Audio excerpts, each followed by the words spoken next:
Hello and welcome to another update video about the Elliott Wave Method. In this video I want to talk about how the impulsive wave structure and the corrective wave structure work together. In the last two videos I talked about how the 5 impulsive waves work together, and in the video after that I talked about the 3 corrective waves, and therefore in this video I want to bring it together. It's basically my third Elliott Wave Method tutorial, how you can learn about in which you can learn about Elliott waves and how they work.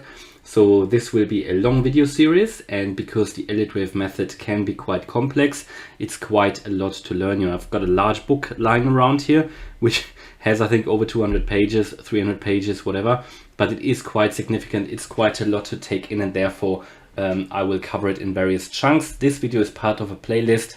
You can find a playlist here on my channel, and you can check out all the other Elliott Wave videos there as well. So in the last video we learned that an impulsive wave structure always works in 5 waves. So in this case, in an uptrend, you can see this also works the other way around. So you can have an impulsive wave structure to the downside, which would mean that we are in a downtrend.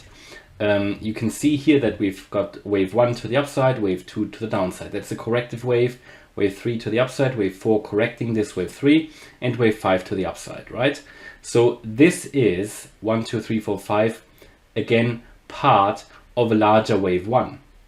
That's what we learned before, that this 1, 2, 3, 4, 5 structure is part of a larger wave.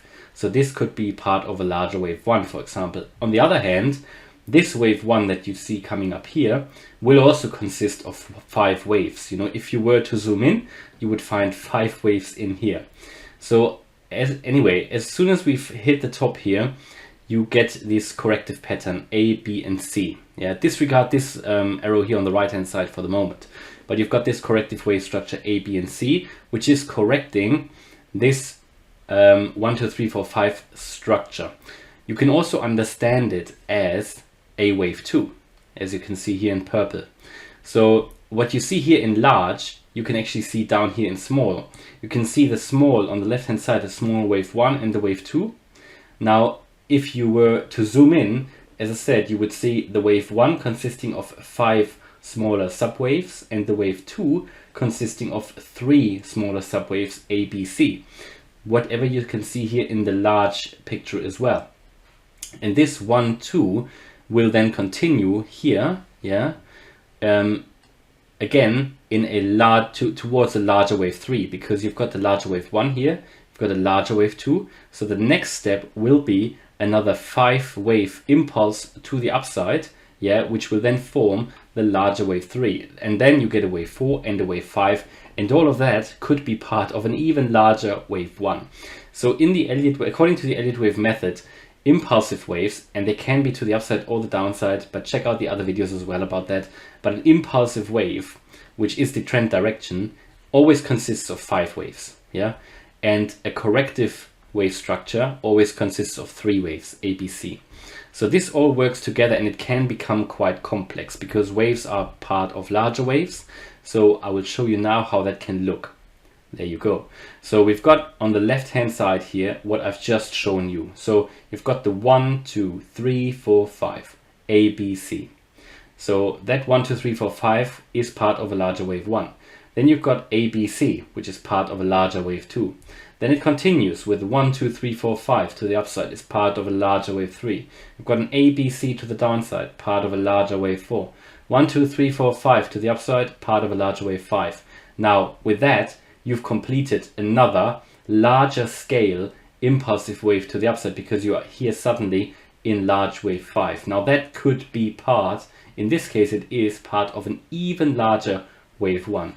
Now what do you get then? Then you get, after this wave 5 here, you get an corrective move then, yeah? So you get basically here on the larger scale an ABC, yeah?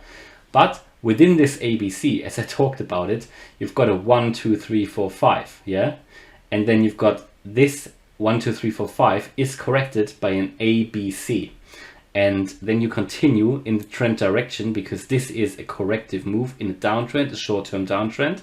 You continue in a 1, 2, 3, 4, 5.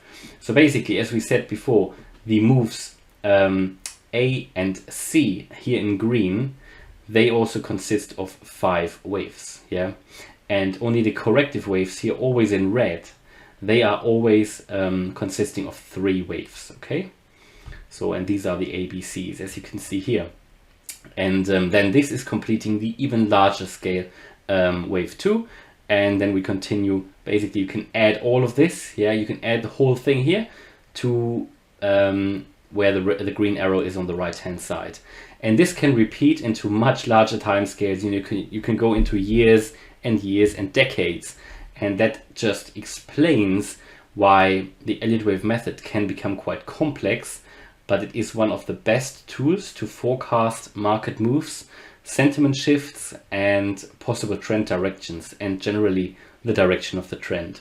So I understand if you need to watch this video again, please feel free to do so. Also, maybe check out the other videos that I've made on this topic, and there will be further videos. I think probably in the next video we're going to talk about the Fibonacci retracements and the Fibonacci extensions and how they work and how they can be applied as per the Elliott Wave method, because based on the Elliott Wave method, we've got certain extension levels which are more likely to be met in certain waves, you know, and this is quite useful and can tell you a lot about where price targets could be. So I hope you liked this video about the Elliott Wave method. If you did, please smash the like button and subscribe. Thanks a lot for watching. Bye bye.